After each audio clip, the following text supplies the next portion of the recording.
বৈষম্য বিরোধী আন্দোলনের সময় নারায়ণগঞ্জের সিদ্ধিরগঞ্জে পোশাককর্মী মিনারুল হত্যা মামলায় নারায়ণগঞ্জ সিটি কর্পোরেশনের সাবেক মেয়র ডাক্তার সেলিনা হায়াত আইভীর 2 দিনের রিমান্ড মঞ্জুর করেছে আদালত। বিকেলে নারায়ণগঞ্জে সিনিয়র জুডিশিয়াল ম্যাজিস্ট্রেট মহসিন ইমামের আদালত এই আদেশ দেন। এর আগে রাষ্ট্রপক্ষের আইনজীবী সাবেক মেয়র আইভীর 7 দিনের রিমান্ড আবেদন করেন। পরে আদালত উভয় পক্ষের যুক্তিতর্ক শুনানি শেষে এই আদেশ দেন। এ সময় আইভীকে কাশিমপুর কারাগার থেকে ভার্চুয়ালি শুনানিতে সংযুক্ত দেখানো হয়। আইভীর আইনজীবী অ্যাডভোকেট আওলাদ হোসেন জানান, এই মামলায় আইভীর কোনো সম্পৃক্ততা নেই। মামলায় তার বিরুদ্ধে নির্দিষ্ট কোনো অভিযোগ নেই। যাদেরকে গ্রেফতার করে রিমান্ড নেওয়া হয়েছে আগে তারা কেউ আইভীর নামও উল্লেখ করেনি। পাশাপাশি এই মামলায় 4 জন আসামি ইতোমধ্যে জামিনে আছেন। ন্যায় বিচারের জন্য আইনি লড়াই চালিয়ে যাবেন বলে জানান তিনি।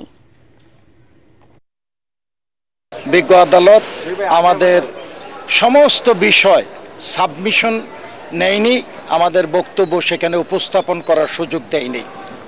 আমরা ডকুমেন্টারি প্রমাণ করে দিয়েছি এই মোকদ্দমায় আইভীর কোনো ইনভলভমেন্ট নাই।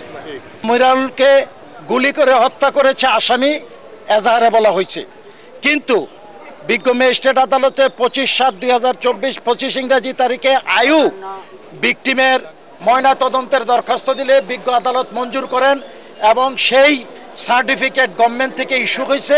সড়ক দুর্ঘটনাজনিত মিনারুলের মৃত্যুবরণ করেছে।